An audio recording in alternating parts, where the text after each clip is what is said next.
So today, we're going to dig into a really powerful leadership lesson. And believe it or not, it's all hiding inside this one kind of weird phrase. Yeah, take a look at this.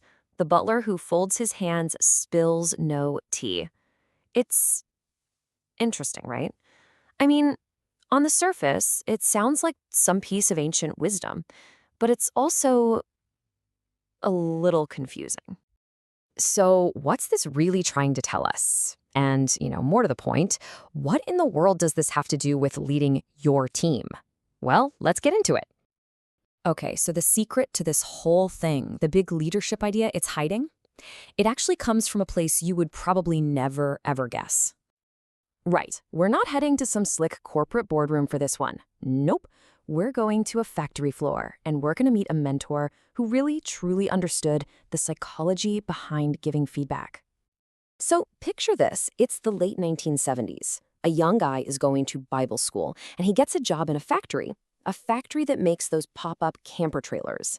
And it was right there that his foreman, a man named Cliff Dolan, taught him a couple of lessons that, well, they stuck with him for his entire life.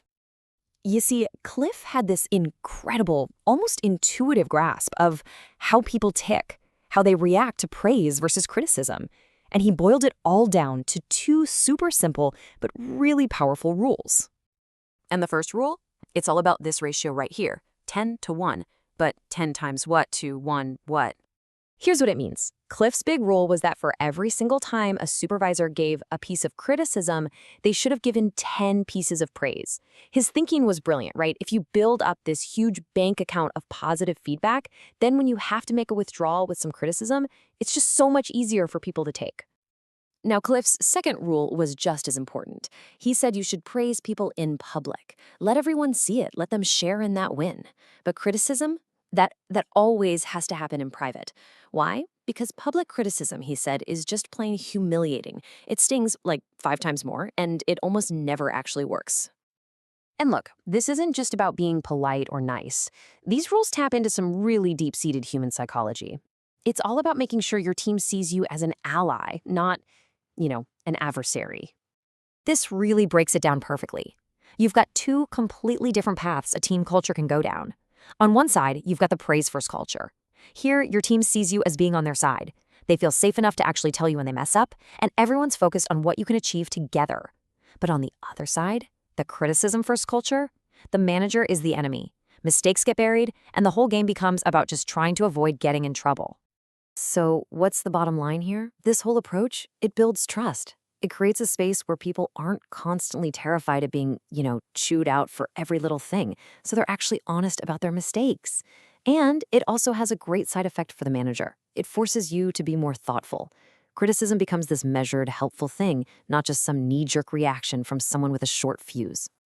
Okay, so we've seen the good side, Cliff's way of doing things. But what happens when leaders do the complete opposite? Well, the fallout can be absolutely devastating for a team. It all starts here, in a toxic environment where good work is just ignored, but every single mistake, no matter how small, gets you grilled.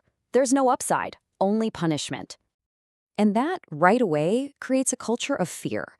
When the manager's main job seems to be hunting for scapegoats, the whole team just shifts into defense mode and starts pointing fingers. So, what's the most logical thing to do when you're scared? You cover your tracks. Employees learn really fast to wipe their fingerprints off of anything that could possibly go wrong. Being honest, way too risky. And this is where the real deep damage kicks in. To avoid making mistakes that they'll have to hide later, people just start doing less. They stop taking chances. They stop trying new things. I mean, why would they? The risk of getting yelled at is so much bigger than any possible reward. And that leads us right back to our butler from the beginning. The unintentional but totally inevitable result is that you've created this powerful incentive for your team to do, well, nothing. Because if you do nothing, you are 100% guaranteed to make 0 mistakes. The butler who folds his hands spills no tea. So let's bring this all home. That lesson from a pop-up camper factory back in the 70s, it is an incredibly powerful guide for any leader, anywhere, today. So here it is, the big takeaway, the absolute core of Cliff Dolan's wisdom. Strive for that 10 to 1 praise to criticism ratio. Always, always praise in public and criticize in private. Make it your mission to build allies, not adversaries.